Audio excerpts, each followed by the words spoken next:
খারকোল পাতার বাটা করে দেখাবো। সেজন্য আমি নিয়েছি কাঁচা পাকা লঙ্কা, রসুন, কালো জিরে, খারকোল পাতা।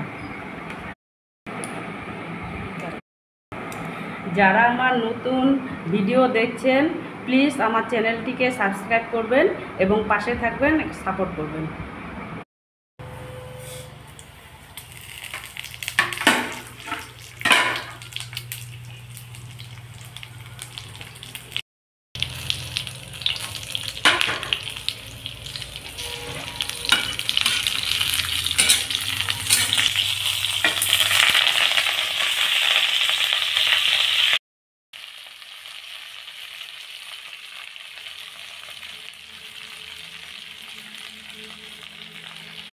কিছু আমি ভেজে নিয়েছি, এবার আমি শিলনোড়ায় বেটে নেব।